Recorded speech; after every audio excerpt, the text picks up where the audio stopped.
I've told you that I'm leaving this program in 12 episodes, 11 and a half episodes now.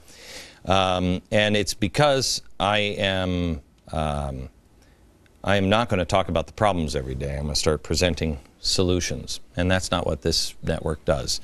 They make sure you understand the problem and bring you the news. I need to roll up my sleeves and get involved because I'm a citizen just like you. Well, one of the things that we've tried to do on this program is show you history. Like I told you, tomorrow we are going to do a program all on history. And I just told you a minute ago that kids, they don't know our history now. And some will say, oh, what difference does it make? So why is it important to know history? Well, because there's nothing new under the sun.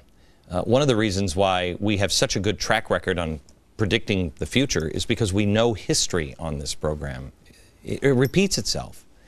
There is no problem that we're facing today that humanity hasn't faced in the past. Well, except maybe the fact that my kid won't stop playing Angry Birds. Technology changes, but the basic issues that we are facing now as humans, we have always faced. It's a cycle. Man falls asleep, he gets greedy, it brings repercussions, then, you know, freedom is taken away. He falls into slavery. He wakes up, works hard, fixes it, finds God, and the process begins all over again. It's the same story over and over. Our founders were not just wig-wearing candle makers with big, long pipes. Okay, I don't think that was one of our founders, but they were the Steve Jobs and the Bill Gates of their day. Several of them were brilliant innovators. But combined with that, they were also political visionaries who studied history. They didn't just come up with this system. They looked at history and the patterns of man.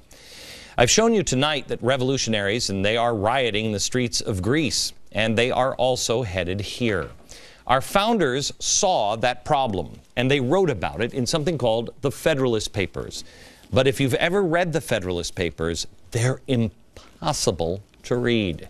When you read it, they sound like an old dusty document with some old dude in a how's he moving? Some old dude in a wig that would say something like this. Among the numerous advantages promised by a well-constructed union, none deserves to be more accurately developed than its tendency to break and control the violence of faction, the friend of popular governments. Do you have any idea what he just said?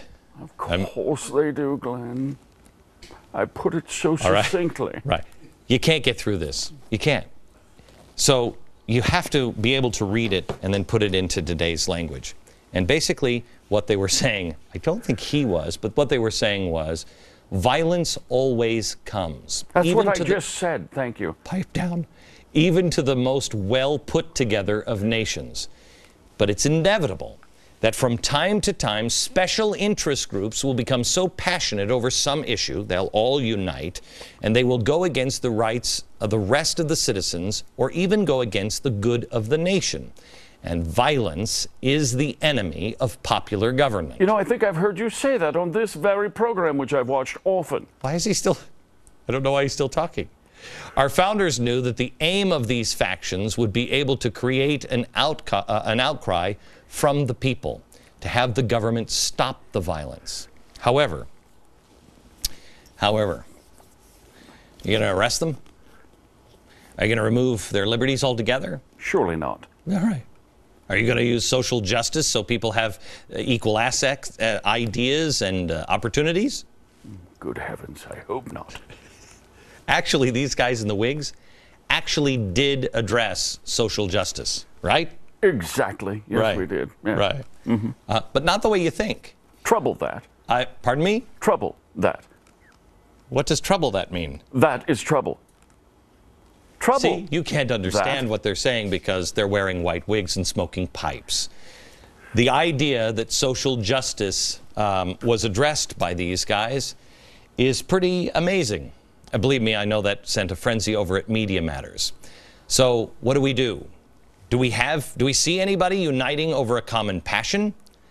Well, we just saw that, a huge dose of it in Wisconsin, labor protest. We see it with SEIU organizing against the banks.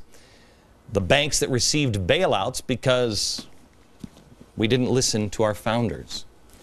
And now people think the banks are greedy and they're not paying their fair share. Yes, yes, yes. Some are, some are not. But violence, it's coming to America if we don't pay attention. So far, we've been mostly fortunate here, but Europe is ahead of us on this, using violence to promote a common passion. Today's riots in Greece show exactly what could be coming our way.